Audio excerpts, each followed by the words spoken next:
Christmas Eve, 1887. Snow fell heavy on the Montana Territory. Each flake a silent witness to Thomas Brennan's isolation. He stood at the frost-covered window of his ranch house, watching the empty road disappear into white. Behind him, the house echoed with emptiness. Too many rooms, too much silence, too many years alone. 3 years. 3 years since he'd buried his parents within months of each other, leaving him with 2,000 acres and no one to share them with. Thomas had poured his loneliness into work, his days into cattle and fences and endless labor. The rest of the world could stay beyond his property line. The stage was due at 4 o'clock. He checked his pocket watch. 3:45. The mail-order bride. He'd answered that advertisement 6 weeks ago, not from hope, but from practicality. A ranch this size needed a woman's hand. He needed someone to manage the household while he managed the land. Love had nothing to do with it. He'd received one letter from her. Brief, polite, educated handwriting. Her name was Catherine Wells. She'd sent a photograph, a proper woman in a proper dress with a proper expression. Exactly what he'd expected. The sound of horses broke through his thoughts. Thomas grabbed his coat and stepped onto the porch. The stage rolled to a stop in a cloud of snow and steam. The driver climbed down, opened the door. A woman emerged. Thomas's stomach dropped. Her dress was threadbare and patched in a dozen places. Her shawl was more holes than fabric. Her shoes were worn through at the toes, wrapped with rags against the cold. She clutched a single carpet bag that looked like it had survived a war. But it was her face that stopped him. Pale from cold and exhaustion, yes. Thin from hunger, certainly. But her eyes, dark and steady, held no shame, no apology. Only a fierce, quiet dignity that poverty couldn't touch. She spoke his name like a question and a statement combined. "Mr. Brennan, I'm Catherine Wells, your bride." The driver dropped her bag in the snow and climbed back onto the stage without a word. The horses pulled away, leaving her standing alone in the gathering dusk. Thomas stared. This was not what he had expected. This was not the woman in the photograph. His first instinct was to refuse her, to send her back on the next stage. What desperate circumstances had driven this woman to his doorstep in rags? But the next stage wouldn't come until after Christmas, and the temperature was dropping fast. Catherine stood perfectly still, waiting for his judgment. The snow gathered on her shoulders like accusations. Her hands were white with cold, but she didn't beg, didn't plead, just waited with that unbearable dignity. Thomas made his choice. He stepped off the porch, picked up her bag, and gestured toward the house. "You'll freeze out here," he said, his voice rougher than intended. "Come inside." Something flickered in her eyes, surprise, perhaps relief, before she composed herself again. "Thank you, Mr. Brennan." She walked past him toward the house, her spine straight despite her circumstances. Thomas followed, carrying her pathetic bag, wondering what in God's name he'd just agreed to. Inside, the warmth hit Catherine like a physical force. She swayed slightly and Thomas caught her elbow. "Sit," he ordered, guiding her to a chair by the fire. "I'll make coffee." She sank into the chair, and for just a moment her composure cracked. Exhaustion and relief crossed her features before she gathered herself again. Thomas moved to the kitchen, his mind churning. He should demand an explanation, should ask about the photograph, about her circumstances, about the deception. Instead, he made coffee in silence. When he returned, Catherine had removed her inadequate shawl. In the firelight, he could see her more clearly. She was younger than he'd thought, maybe 26 or 27. Beneath the grime and exhaustion, there was a refined bone structure, intelligent eyes, capable hands. He handed her the coffee. She wrapped both hands around the cup, savoring the warmth. "Thank you," she said quietly. Then, before he could speak, she continued, "I owe you an explanation, Mr. Brennan. That would be appreciated." She took a breath, her voice steady despite everything. "The photograph I sent was taken 2 years ago, before my father died. He was a physician in Philadelphia. We were comfortable, respected." She paused. "When he died, I discovered he'd been gambling. Debts I didn't know existed came due. Everything was seized. The house, the furniture, my mother's jewelry. Everything Thomas listened, his face impassive. I had no family to turn to, no prospects, a woman alone without means. She met his eyes directly. I saw your advertisement. I could have borrowed fine clothes, Mr. Brennan, could have pretended prosperity to make myself more appealing. But I will not build a life on deception. You deserve to know exactly who stands before you. A woman who lost everything material but refused to lose her honor. The words hung in the air between them. Thomas studied her, the precise patches on her dress, each stitch careful despite the rough fabric. The way she held herself with dignity despite her poverty. The steadiness in her eyes when she looked at him. His wife would have possessed that same integrity, he thought, if he'd ever had one. How long since you've eaten? He asked. The question clearly surprised her. 2 days. Properly, I mean. Thomas stood. I'll make supper. You'll stay the night. Tomorrow, after Christmas, we'll discuss arrangements. Arrangements? Whether you stay or go. Whether this, he gestured between them, moves forward or ends here. Catherine nodded slowly. That's fair. But as Thomas moved to the kitchen, he found himself hoping she'd stay, not for the reasons he'd expected, not for household management or practicality, but because anyone who could lose everything and still choose honesty, over advantage, possessed a worth that had nothing to do with money. Christmas morning dawned bright and cold, sunlight turning the snow to diamonds. Thomas woke early, as always, and found Catherine already in the kitchen. She'd somehow managed to make breakfast with his meager supplies: eggs, biscuits, coffee.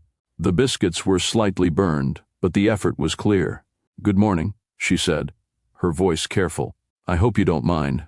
I wanted to be useful. Thomas sat at the table he'd eaten alone at for 3 years. I don't mind. They ate in silence. Thomas watched her from the corner of his eye. She'd washed her face and hands, braided her hair neatly. The threadbare dress was clean and pressed. She ate slowly, savoring each bite like it was precious. After breakfast, Thomas stood. I need to check the cattle. There's wood by the fire if you get cold. Help yourself to anything in the house. Catherine nodded. May I clean? Organize? I'd like to earn my keep, even if it's only for a day. Something in Thomas's chest tightened. Do what you like. He escaped to the barn, to the familiar comfort of animals and work. But his mind stayed in the house, wondering what Catherine was doing, what she was thinking. When he returned at noon, he stopped in the doorway, stunned. The house had been transformed. Every surface gleamed. The floors were swept, the windows cleaned. His scattered papers were organized into neat stacks. The kitchen sparkled. Even his neglected mending had been done. Shirts folded, socks darned, buttons replaced. Catherine stood at the stove, stirring something that smelled incredible. I found vegetables in your root cellar, she said without turning. And some beef. I made stew. I hope that's all right. Thomas couldn't speak. The house hadn't looked this good, this alive, since his mother died. It's fine, he managed. Over lunch, the best stew he'd eaten in years. Catherine spoke carefully.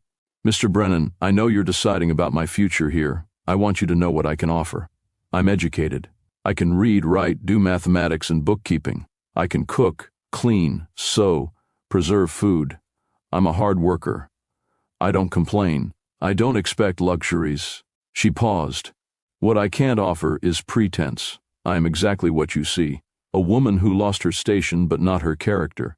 If that's enough, I'll stay and work harder than any hand you could hire. If it's not, she met his eyes. I'll understand. Thomas set down his spoon. Why did you really come west, Catherine? The truth. She was quiet for a long moment.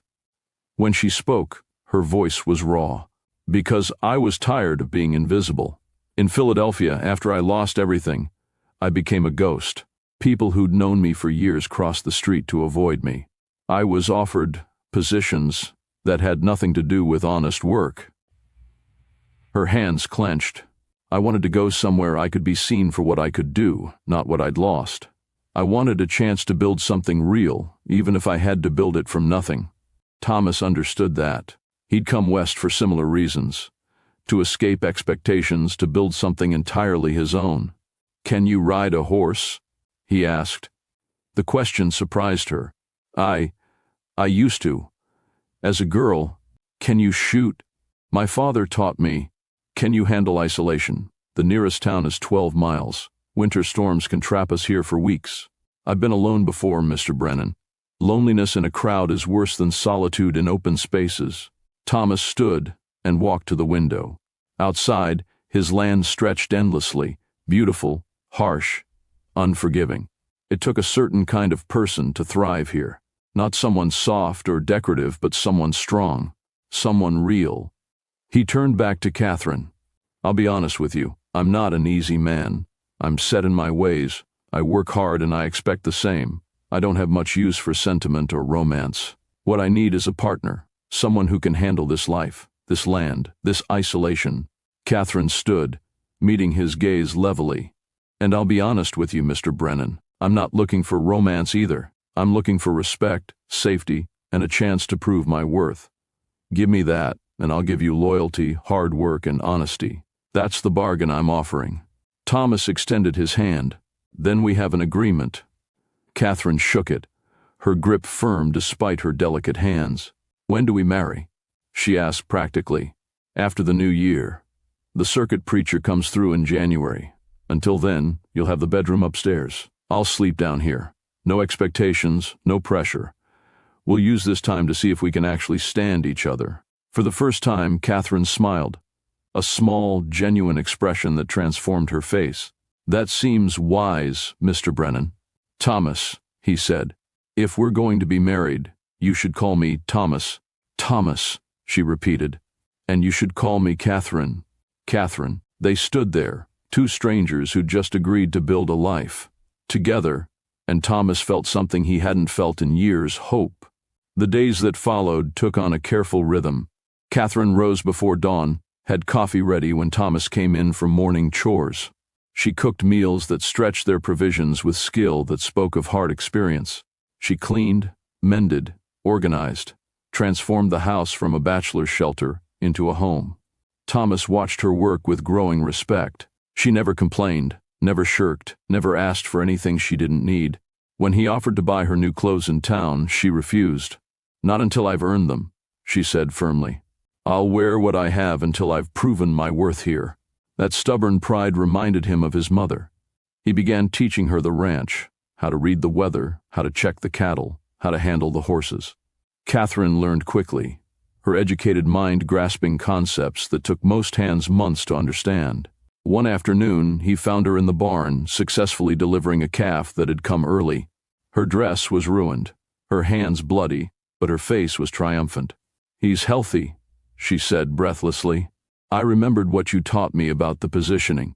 Thomas looked at this woman in rags, covered in birth fluids and straw, glowing with accomplishment, and felt something shift in his chest.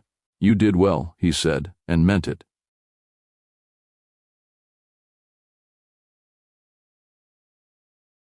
But the town was another matter.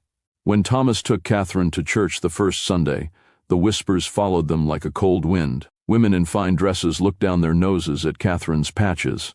Men smirked and made assumptions. After the service, Mrs. Whitmore approached, her smile sharp as a knife. Thomas, dear, she cooed. We heard about your situation. Such a charitable thing you've done, taking in this poor woman. Catherine's my intended wife, Thomas said flatly. Not a charity case. Of course, Mrs. Whitmore's eyes raked over Catherine's threadbare dress, though one does wonder about a woman who arrives in such circumstances. What kind of background produces such poverty? Catherine's spine straightened, but before she could speak, Thomas stepped between them. The kind of background that teaches honor over appearance, Mrs. Whitmore. The kind that values character over clothing. If you can't see that, then I pity you. He offered Catherine his arm and walked away, leaving Mrs. Whitmore sputtering. In the wagon, Catherine was quiet. You didn't have to defend me, she finally said. Yes, I did. They'll talk. Let them. Thomas looked at her. I know your worth, Catherine. That's all that matters. But over the next week, Thomas felt the weight of social pressure. The town's judgment crept into his thoughts like poison. What would people say? What would they think? He began withdrawing, taking meals quickly, speaking less, staying longer in the barn. The careful warmth they'd built began to freeze. Catherine felt it immediately. She said nothing, but Thomas saw the hurt in her eyes, the way she moved. More carefully, spoke more quietly, as if trying to make herself smaller. One evening he overheard her in the kitchen, talking to herself as she worked. "You knew this would happen," she whispered. "You knew he'd realize his mistake. Just be grateful for the time you had. Be ready to leave with dignity." Thomas stood frozen in the hallway, shame burning through him. What was he doing? He'd seen Catherine's worth with his own eyes, her strength, her intelligence, her integrity, and he was throwing it away because of gossip? His mother's voice echoed in memory. "A man who lives by others' opinions dies by them too, Thomas. Stand for something, or you'll fall for anything." Thomas walked into the kitchen. Catherine looked up, startled. "I need to tell you something," he said. Catherine set down her dish towel, her face carefully composed. "If you're going to send me away, please just say it quickly." "I'm not sending you away." Thomas moved closer. "I'm apologizing." Surprise flickered across her features. "I let the town's judgment get into my head," he continued. "I started seeing you through their eyes instead of my own. That was wrong. Cowardly." Catherine's composure cracked slightly. "Thomas, let me finish." He took a breath. "When you stepped off that stage on Christmas Eve, I saw rags. But over these weeks, I've seen who you really are. You're the strongest person I've ever met. You lost everything and kept your honor. You came to a strange place and made it home. You work harder than any hand I've ever hired. You're smart, capable, honest and brave." He paused, the next words harder than any he'd ever spoken. "And somewhere along the way I stopped seeing you as an arrangement and started seeing you as more." Catherine's eyes widened. "More?" "I'm not good with words," Thomas said roughly. "I'm a rancher, not a poet. But I know this. I don't want a marriage of convenience anymore. I want a real marriage, with you. If you'll have me." Tears spilled down Catherine's cheeks. "You mean that?" "Every word." Thomas reached out and took her hands, work roughened now, like his own. "I'm choosing you, Catherine, not despite your circumstances, but because of who you are within them. Your poverty doesn't diminish you, it reveals you. When you lost everything, you kept what mattered most." Catherine's voice broke. "I thought you regretted me." "Never." Thomas pulled her closer. "I regretted my own cowardice. But that's done now. From this moment forward, I stand with you. Let the town talk. Let them judge. I know your worth. And that's all that matters." Catherine threw her arms around him, and Thomas held her, feeling something long frozen begin to thaw in his chest. "I choose you too," she whispered against his shoulder. "I think I have since that first night, when you gave me coffee and kindness instead of judgment." They stood there in the kitchen, holding each other while the winter wind howled outside. Two people who'd been alone, now choosing to be together. When they finally pulled apart, Catherine was smiling through her tears. "So, we're really doing this?" she asked. "A real marriage?" "A real marriage," Thomas confirmed. "Partners in everything, equal in all ways. Then I have one request. Anything." Catherine's smile turned mischievous. "Take me to town tomorrow. I want to face those gossips together. I want them to see that I'm not ashamed, and neither are you." Thomas grinned, the first real smile he'd worn in years. "It would be my pleasure." Sunday arrived cold and clear. Thomas helped Catherine into the wagon, noting how she wore her threadbare dress with quiet dignity. He'd offered again to buy her new clothes, but she'd declined. "Let them see who you chose," she'd said. "Let there be no deception." At church, the congregation turned as they entered. Thomas felt the weight of their stares, heard the whispers begin. He squared his shoulders and guided Catherine down the aisle to their pew, his hand firm on her back. After the service, Mrs. Whitmore approached, her smile fixed and false. "Thomas, Catherine," she cooed. "So good to see you both." "Mrs. Whitmore," Thomas said coolly. The woman's eyes lingered on Catherine's patches. "Catherine, dear, if you need help with wardrobe matters, I'd be happy to donate some of my old dresses." Before Catherine could respond, Thomas spoke. "That won't be necessary." Catherine wears those patches with more dignity than most women wear silk. They're a testament to her character. She chose honesty over pretense, integrity over deception. I reckon that's worth more than any fancy dress." Silence fell around them. Mrs. Whitmore's smile faltered. Thomas wasn't finished. "And if this town measures worth by cloth rather than character, then this town has some learning yet to do." He offered Catherine his arm. She took it, her head high, her dignity unshakable. For a long moment, no one moved. Then Mr. Patterson, the feed store owner, stepped forward. He removed his hat and nodded to Catherine. "Well said, Brennan. We'd be honored to welcome you properly to our community, Miss Wells. Anyone with sense can see quality when it stands before them." His wife joined him, taking Catherine's hand warmly.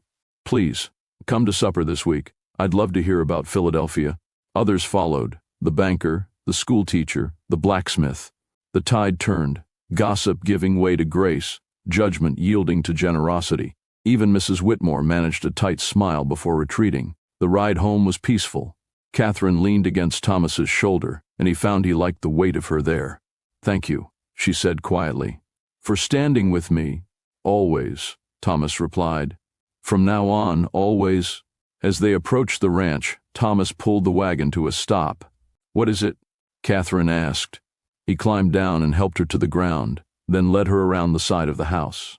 There, beneath the melting snow, pushing up through the cold earth, green shoots emerged. Crocus heads, purple and gold, just beginning to open. "My mother planted these," Thomas said softly, "the year before she died. I thought they were gone, killed by neglect." Catherine knelt beside them, touching the delicate petals with wonder. "They were just waiting," she said, "waiting beneath the surface for the right conditions to bloom." Thomas understood perfectly. Hope didn't die when love was lost. It waited, patient and persistent, for someone brave enough to let it grow again. He knelt beside Catherine and took her hand. "Marry me," he said. "Not in January when the preacher comes. Now. Today. I don't want to wait anymore." Catherine's eyes widened. "But how?" "The preacher's still in town. We can catch him before he leaves." "Marry me, Catherine. Make this real." She smiled, radiant despite her poverty. Beautiful because of her worth. "Yes," she said. "Yes, Thomas. Today and always." They rode back to town, found the preacher, and married that afternoon in the small church. No fancy dress, no elaborate ceremony. Just two people choosing each other, witnessed by the same townspeople who judged them hours before. When Thomas kissed his bride, Catherine Wells Brennan, he felt complete for the first time in his life. That evening, they returned to the ranch as husband and wife. Thomas carried Catherine over the threshold, both of them laughing like children. Inside, the fire burned warm. On the mantel, Thomas had placed the crocus flowers in a jar of water, purple and gold against the rough wood, brave harbingers of spring. Catherine stood in the center of the room, still in her threadbare dress, and looked around at the home they'd built together. "I'm home," she whispered. "Finally and truly home." Thomas pulled her close. "We both are." Outside, the winter sun broke fully through the clouds, flooding the land with golden promise. The snow was melting, revealing the earth beneath, rich, dark, ready for planting. Spring was coming, and with it, new life, new hope, new beginnings. Through the window, two silhouettes moved about the golden-lit house, husband and wife, partners in all things, choosing each other every day. Home isn't where you hang your hat, the old saying goes. It's where your heart learns to trust again. And in that ranch house on the Montana frontier where winter was surrendering to, spring and loneliness was yielding to love, two hearts had found exactly that. The coldest winter breaks when someone's brave enough to open the door. Thomas had opened his, and Catherine, wearing threadbare clothes and carrying only her integrity, had walked through. Together, they would build something beautiful. Together, they would bloom.